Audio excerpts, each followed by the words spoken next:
Now here we are back in the same page that we were working on earlier. This is the text that we were looking at in edit mode. What we're going to do now is add another page underneath the home page. So for this we need this control panel at the top, and here's a page functions section. If we click on the add link, it's going to add a page to the system for us. So it takes us first to a settings page where we specify some of the details of the page. So page name, let's just call it first page. Page title, what people will actually see, first demo page. And a description, a page in which I show how to add a page. There, very illuminating. Page add as a keyword, and I'm not going to bother changing any of the standard templates. We'll just go with the default for the time being. And these permissions that have been set are the standard set of permissions. We have all users can view the page. We have unauthenticated users allowed to view the page. So if you haven't logged in, you can still see this page. And we have the authors, which this user is a member of that group. The authors are allowed to edit the page. Now if you wanted to prepare this page, not have people see it until it was ready, you could turn off the unauthenticated users. Then they wouldn't see it until you came back into the settings and allowed them to see it. So there's a way of preparing pages without being immediately live with them. I don't care about that for now. We'll worry about permissions later. So for now, let's just leave it visible. Okay.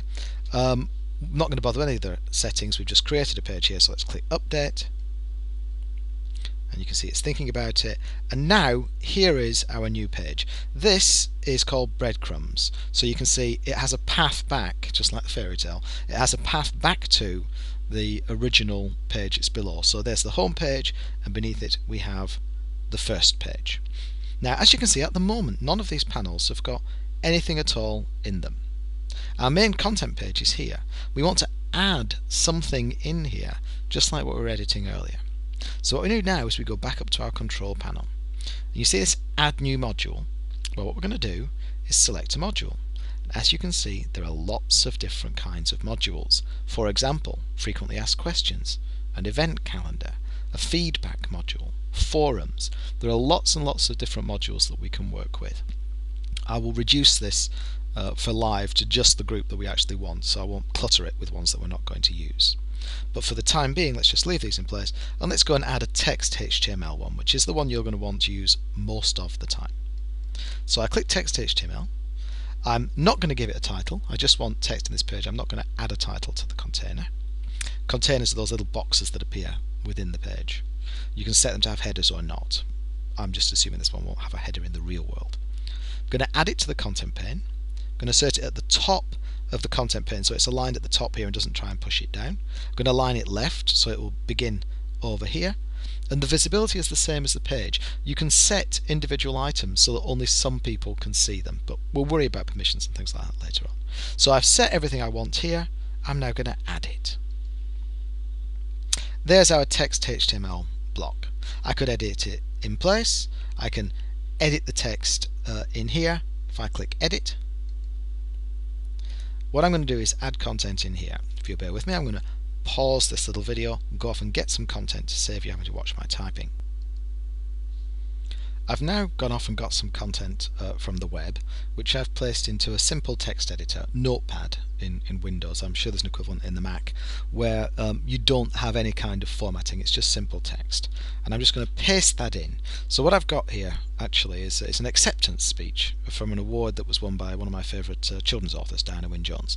So I've just placed this in to demonstrate you can put a reasonable amount of text in there. I put paragraphs. I could go into this and start playing with it. So she was receiving a Lifetime Achievement Award, so I could highlight that. I could play around with colours and things, but at the end of the day we're going to be styling this and skinning it, so as a result there'll be standardized text and so forth. So the minimum amount of messing about with the text is probably a good idea. Just a little bit of highlighting, the occasional making something a heading, and that's really going to be all that you need to have. I would type in a summary, probably like Diana Wynne-Jones Fantasy Author Award Speech, something like that for the search functionality. And then I click, you don't have to do that, and then I click Update. takes a little while thinking about it. But now if I go to home, there is first page underneath it. So if I click on the home page, I've added a new page to the system which has got this material in, and I can see what it looks like by just clicking view. And if I get rid of the control panel, now we can see pretty much what the users of the site would see, and we've added a page to our website and it's automatically part of our navigation system.